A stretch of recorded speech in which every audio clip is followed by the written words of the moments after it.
Good morning. आज आपण गोल्डचं analysis करूया.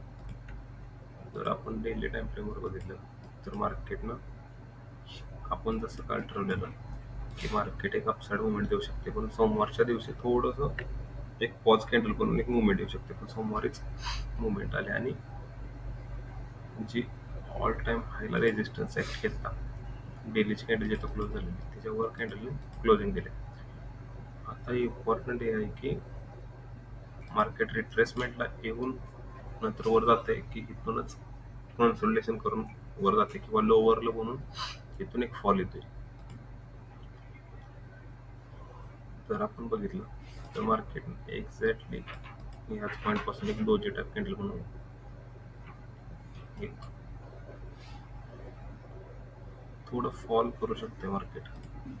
जर आपण आता 4 आवर मध्ये जर एंट्री प्लॅनिंग करायचा विचार केला तर फुल्ली बुलिश कॅन्डल पडल्यात आणि एक कॅन्डल मार्केटचा ट्रेंड चेंज करू शकत नाही. त्याच्यामुळे मार्केटमध्ये इथून थोडं 0.3 0.5 जिथं पण रिव्हर्सल पॅटर्न म्हणाल तिथून एक आपण अपसाईड मुवमेंट करू शकतोय 74-75 पर्यंत. हा एक ट्रेड आपला fib higher high with fib या कन्सेप्टवर भेटेल. 1 आवर मध्ये जर बघितलं आपण तर ह्याच एरियापाशी ओपनिंग क्लोजिंग पण आहे, EMA पण आहे. आता ओपनिंग क्लोजिंग पण आहे का तर ही कॅन्डल क्लोजिंग झाली तर ह्या कॅन्डलची पण क्लोजिंग इथं झालेली आणि इथूनच मार्केटमध्ये एक फ्रेश बायर्स आले होते. ओपनिंग क्लोजिंग एरिया पण आहे. जर आपण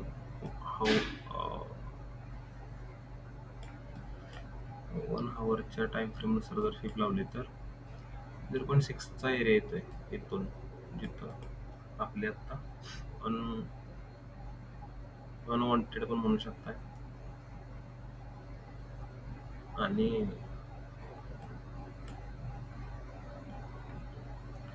लिक्विडिटी पण म्हणू शकतो. 0.5 पाशी EMA ला पण आपण एक इथून चांगलं रिएक्ट करते ते बघू शकतो. 0.38 पाशी अनवॉन्टेड आहे, त्याचा ब्रेकआउट दिलाय. बघूया मार्केटमध्ये कसं काय फॉर्म होतंय, त्याप्रमाणे आपण एक एंट्री प्लॅन करू शकतोय.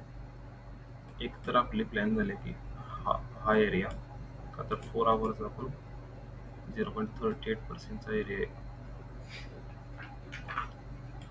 3850 या आसपास.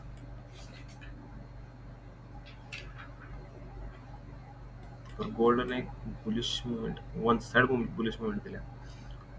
मार्केट वन साइड कधीच जात नाही, थोडं त्याला रिट्रेसमेंट करावंच लागेल. आता कुठपर्यंत रिट्रेसमेंट करते तिथे जात आहे तिथपर्यंत आणि तिथून एक अपसाइड मग आपण एक प्रेडिक्ट करू शकतो. ओके, तर आपण बघूया कसं मार्केटमध्ये मुवमेंट येते, कुठल्या पॉइंटला मार्केट रेजिस्टन्स ऍक्ट करते, कुठून एक अपसाइड मुवमेंट येऊ शकते.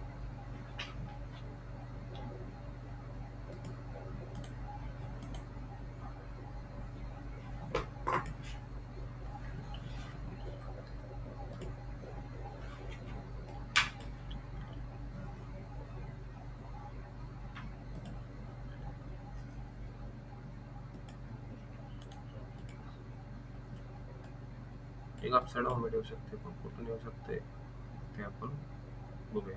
एक तर EMA 31% रिट्रेसमेंट, 15% किंवा 61 इथून एक मुवमेंट येऊ शकते आणि आपलं फिब आहे 4 आवरचा हायर आहे विथ फिब, हा पण आपला स्ट्रॅटेजीमध्ये हा ट्रेड आहे. तर ज्या आपण पॉईंट पासून रिव्हर्सल म्हणून लोअर टाइम फ्रेमला तिथून आपण एक अपसाइड मुवमेंट प्लॅन करतो. मी तसा अपडेट देईन तुम्हाला.